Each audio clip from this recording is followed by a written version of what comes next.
Welcome to Crypto Talk Radio, the podcast for everyday investors like you. Visit us on the web at cryptotalkradio.net. And now, here's your host, Leister. Thank you for that, Bailey, and welcome everybody out there in Crypto Talk Radio, found at cryptotalkradio.net. It's cold again, and I've never been so happy to be broke. I say broke, I got to put in perspective. I have money. The money's there. It's in the accounts, but I am not at liberty to spend at the moment. And I feel good about that because of why I have now set up my place in such a way that I am off-peak priced for all things electric. Gas prices are all-time low towards natural gas, but the electric bill off-peak priced. It took some steady investments, time, and energy to get to this point, but I am ecstatic to say I am off-peak priced, being the cheapest possible rate that you can get for electric. That's where I am. So it just meant that I had to extend myself a little bit. I also have my a guy, he looks like Kid Rock. He's supposed to do my gutters. So money was set aside for a good reason. I won't have to do it again until I move. But for here, won't have to do it again. Everything's good for that. I've ignored crypto because, I have my own JOB. So I don't use it for financial, but we got a lot of news bits that I'm going to be talking about. I'm confused about Da Vinci Jeremy. I'll say I'm worried about the guy. Something's wrong with him. I'll talk about that too. It's related to the news bits. Let's go and just dig in. I don't think it'll be too long of an episode, but we'll play it by ear.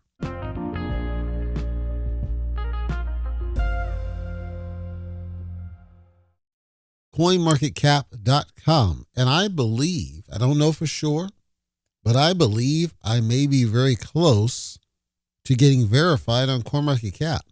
I didn't apply for it, but I noticed they have sent me emails every now and then saying, hey, we're watching. So I was doing posts and, interacting with people in the community. And then today I dialed in and I happened to notice I have this little star next to our account name at cryptotalk.fm. And when I hover over, I did some analysis. It is the same backend code as what drives the full verified badge. It looks different. So I'm thinking that it's some sort of a, hey, in a little bit, it's going to turn into a real badge, like it's a temporary placeholder badge. That's cool. If that happens, I don't know if it will, but if it does, cool. Shout out to CoinMarketCap. I do think that their moderation sucks, but ultimately I love interacting with most of the community there. There are a couple marks, but not a lot. I love interacting with the stuff there. I think it's hilarious, especially with the Satama stuff and the block decks. It's hilarious. That's why I hang out there every now and then. Feel free to check us out. If you're in the block dad community, by the way, I did a survey poll that's on the comments. If you go down, and I think on one of the most popular posts there, and it just says, we had to do it. Let the community speak out. And it's one of two things, bullish or bullshit. Great. Fantastic. Neck and neck. But more people think it's bullish as of right now. Barely. It's only up by 9 votes up. But we got a good feedback on this one. It ended in August 21st, but very good. Neck and neck. There's people who are still hopeful that it's actually going to be something. So that's why I say I love the community out there, and, shout out to them if they do give me the verified, because I get tired of seeing crypto Wendy-O, quite frankly. In the news bits, the biggest news, I think, was the Cardano fiasco. The Cardano fiasco happened recently on November 21st. Essentially what happened is, and I'm trying to simplify this because it's kind of over technical, the Cardano chain temporarily split in two. This lasted for a couple hours. Split in two due to a malicious transaction that was posted. The attacker, Homer J, I believe it is, attacker admitted doing it. Hoskinson, who's the guy over Cardano, said he was going to contact the FBI and relevant authorities about what was happening, because it's a malicious attack, right? Apparently, there was no funds lost. There was no other significant harm as a result of what happened. However, sentiment obviously went to the tank, and we're in a red, which I'll talk about, and I figured I'd say that to end because all of the different news relates to the price charts. That's why I didn't start with the price charts this time, because this, as well as other news, helps to explain chart. So I'm doing it in reverse order today. So the sentiment on the Cardano side tanked. It went significant down, a major drop down. I think it was like 50 cents and went down to like, 38 or something. It was a significant tank because of sentiment. It wasn't because of anything that happened with the chain, just sentiment overall. And a long time ago, I had said, I'm bullish on Cardano, but I was told by multiple people that this guy Hoskinson is an idiot. So I've not, I remember when Cardano was like $3 and it's not even smelled that anywhere close since. But I felt like the technology was sound. The fact that they were able to re-merge everything without any losses is impressive in of itself. People then ask the question, well, if you look at Ethereum, it's kind of insulated from this kind of a problem because it's had this kind of issue in the past. And the truth of the matter is that when you have people backing your project, like developers over the project, they're equipped to respond to things like this.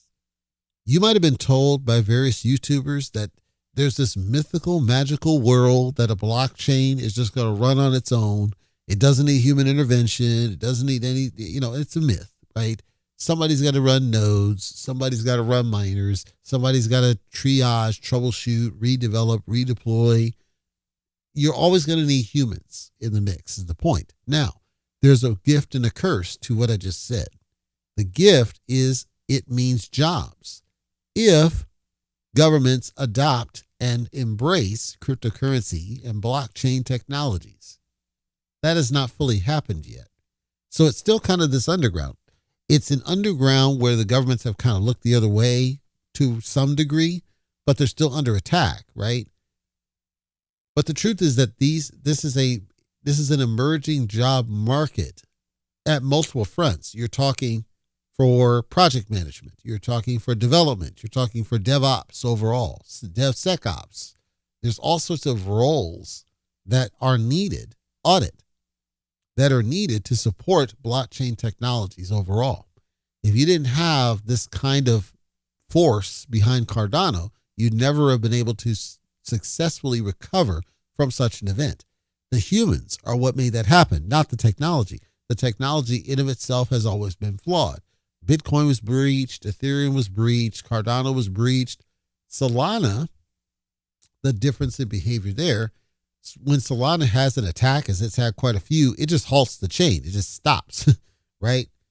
So I'm saying people are the key to blockchain success, not automation, because no form of automation can have helped recover from something like this. I don't care who says otherwise. I know, again, YouTubers are telling you otherwise. This mythical, magical world of automation ain't going to happen. I'm telling you that it's never going to happen. You'll never get to that point. Bottom line. You also have to be worried. While I say humans are needed, you have to be worried about the ineptness, look it up, the incompetence of humans, because recently a major event happened affecting GitHub and other development repositories, which are commonly used by blockchain developers and some of the tools. A malicious worm compromises certain of the crypto domains in this whole business. I'm not going to spend time talking about the over technicals about this, but this actually affected my client because they have a developer, and I've worked with this guy, and he uses a tool, one of the tools that was breached in this, called Postman. Postman, suffice to say, when you're working with web service type code, it lets you run scenarios and get a response and make sure the code's working. That's basically what it does. Well, this breach, this software, this worm, what it does, anybody that remembers that, if you're old enough, 1988, Macintosh, which that's what Apple is, but used to be Macintosh. That was when the virus known as Scores hit. First, most dangerous for a time virus on that platform. And this is prior to when Apple computers had any sort of antivirus or cleansing. You had Norton. Norton couldn't deal with Scores. A lot of these couldn't deal with Scores. It was a big deal. Scores is arguably one of the main reasons for the rethink about antivirus and virus detection. It was a huge deal. Scores, the way it worked is it would attach itself to benign files. So like notepad files and text files and docs and folders. So then back then we would have floppy disks. The floppy disk, we would put like our work files on it or our school files on it. We would take that disk to school or to work, plug it into that computer, copy the files back. And so the virus is spreading by way of humans because we didn't have significant internet at that time. There was dial-up, 56K baud modems and stuff, right? And even less. But the real deal was humans carrying this virus around because they were loading these files that the virus attached to. That was Scores. This that we're talking about here, it needed humans to basically spread. It needed humans to interact with a lot of these things. And because it was using shared repositories, it's helping to spread around to different computers. And then you use software that happens to connect to an infected repository, and then it downloads to your machine, and then you work with somebody else and you drop a file and it's infected. It's very similar, I thought, with the way Scores worked in how this works. So this did affect cryptocurrency. And again, no matter what the YouTubers are telling you, the human element will always be in play with respect to blockchain, and the ineptness, look it up, of said humans is going to be a risk that you cannot anticipate. And that risk may also cause negative sentiment. Other things that may cause negative sentiment are recent moves from Coinbase, who shuffled around 800,000 Bitcoin, close to $70 billion, which freaked a bunch of people out. Unfortunately, the freak out was a bit premature. This is a lot of Bitcoin. That's roughly 4% of what's circulating. But the reason it freaked people out is because it usually is a precursor to a major sell. I said at the top of the show that it seemed like Da Vinci Jeremy, something was wrong with him, because he put out a couple of updates that was talking about whales selling and whales dumping, and this is going down, and this and that and the other. And he's changed his format. I can't stand the change. Believe's changed his format to a phone layout, which looks like garbage. I can't stand. So I don't watch a lot of their stuff anymore like I used to, because they're changing to the negative. They're trying to appeal to the short attention span mobile phone crowd instead of just letting YouTube do it. Like if you have a video and it's landscape, okay, tell the person to rotate their freaking phone if they really have that big of a deal. You shouldn't be recording in portrait just because people are on phones. It makes no damn sense. I digress. The point is that all this shuffling around and moving of Bitcoin has caused a lot of people online, YouTubers and, so-called analysts alike, to freak out thinking that there's something larger wrong with Bitcoin, and there's a precursor to a large sell. The other thing that caused people to freak out, this one's a little bit tricky to follow. So I'm going to do the best I can to try to distill it down into basics about what was happening. But the bottom line is that there are organizations that do classification, and the classifications go to the viability of products that are offered. One such organization is called MSCI, I believe it is. And MSCI, the problem with MSCI that I have is I believe that they have too much authority to dictate what happens with given companies and their classifications. So MicroStrategy, otherwise known as Strategy, of course, is one of the largest Bitcoin holders. You saw various of these articles telling you with a smiley face of Michael Saylor buying Bitcoin, buying Bitcoin, buying Bitcoin, do. Well, MSCI did an analysis, and they said, according to, hey, we're looking at how much you hold in digital assets. So they're not targeting just Bitcoin. They're just saying digital assets. We're looking how much you hold of digital assets compared to how much you hold in these other passive funds. And once we start seeing that you're holding a certain amount of these digital assets, we're going to reclassify you as this kind of an organization. And this kind of an organization is not eligible for equity benchmarks. If you're not eligible for equity benchmarks, it's going to force you to do some liquidation on the back end for some funds, which has a chance of hurting your business, hurting your operational, because you have a threshold that you're trying to maintain, which people treated as, okay, but if that happens, they might dump Bitcoin, which would cause a major crash. I said a while ago, with Saylor and all them buying all this stuff, they're going to have to sell at some point. They're not going to just keep buying and buying and buying. At some point, they're going to have to do a sell, just because at some point they're going to need the money for something. With a lot of this that you see is even in conversation because of the Bitcoin crash, that it went down. It used to be like $120,000 down into the 80,000. So the buffer, because it's all based on the value of Bitcoin, right? So you're losing billions and billions in value that's not really real because you didn't sell anything. But he was using that as a cushion, was Saylor, and then launching these other products off of that, offering yield and all this other stuff to kind of help sustain that level. But when you go down, $40,000 per, that's a significant drop. This is the volatility aspect. There were a couple of conspiracy theories that said maybe somebody triggered the crash to try to force Saylor to liquidate some of this Bitcoin.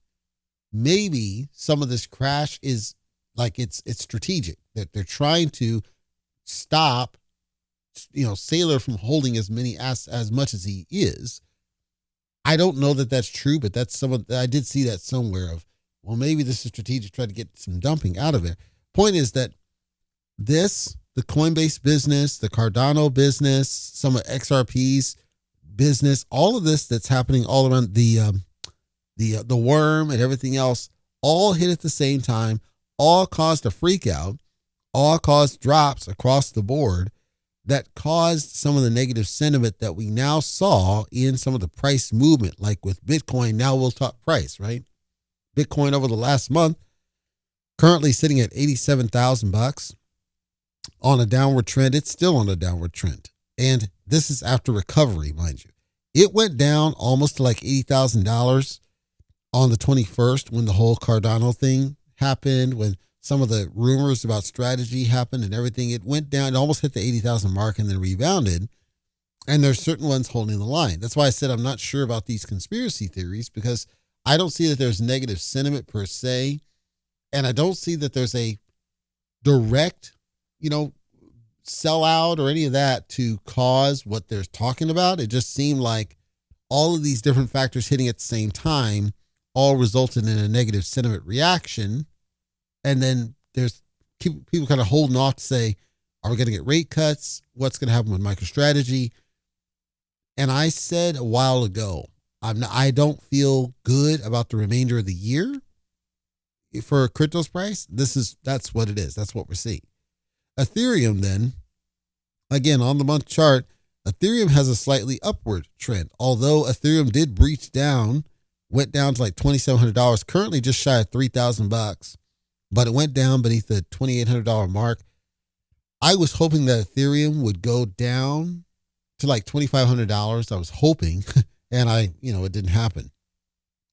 But in the short, like with what we're seeing here of Ethereum, Bitcoin, and all these other ones, this perfect storm of everything going wrong, you now have to look at what happens with strategy.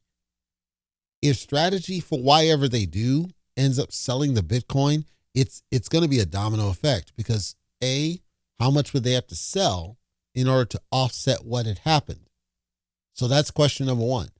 B, what are those downstream sell-offs that would happen as a result of that sell? So the domino effect, and then the liquidations that we expect that would likely happen for those that are gambling, right? If there's one's gambling, it's going to go back up and they're longing it, something.